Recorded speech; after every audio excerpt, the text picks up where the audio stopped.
A second round of direct talks between Russia and Ukraine in Istanbul has concluded. As expected, there wasn't any major breakthrough. Kyiv gave Moscow a list of hundreds of deported Ukrainian children it wants to be returned. According to Ukraine's Defense Minister Rustem Umerov, the two sides agreed to an exchange of prisoners that would focus on swapping the severely wounded and the young. Raghav Kumar Jha has more. The second round of peace talks between Ukrainian and Russian delegations held in Istanbul with no sign that they are any closer to starting negotiations for a peace deal.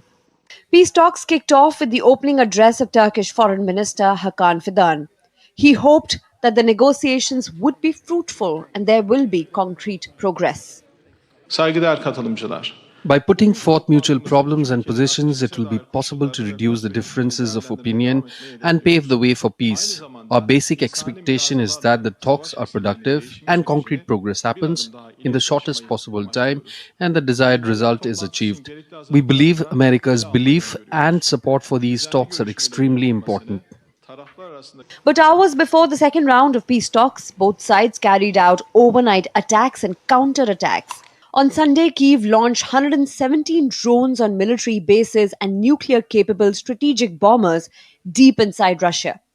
The attack that came after Moscow's largest ever aerial attack on Ukraine the previous night was apparently executed after a year-long planning.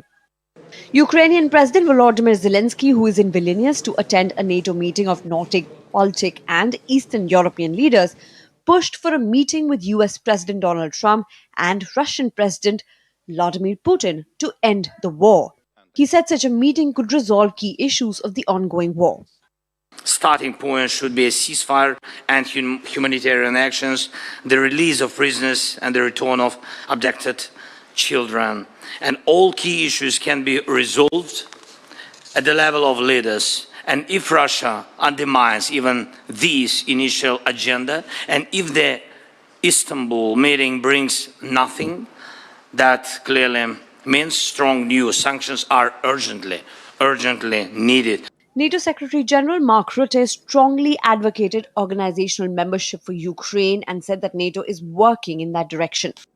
There was a clear commitment by all 32 allies that there is an irreversible path for Ukraine to come into NATO.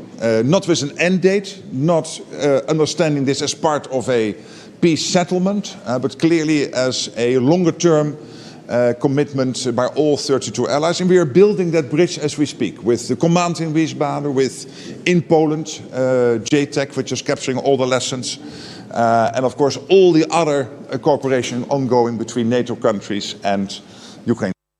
The two sides met and discussed their respective ideas for full ceasefire and a long-term path to peace, but amidst stark disagreements and pressure from US President Donald Trump. Kyiv gave Moscow a list of hundreds of deported Ukrainian children it wants to be returned. But there was no breakthrough in the meeting. However, Turkish Foreign Ministry spokesman said the meeting, which lasted over an hour, didn't end negatively. Raghav Kumar Jha for DD India.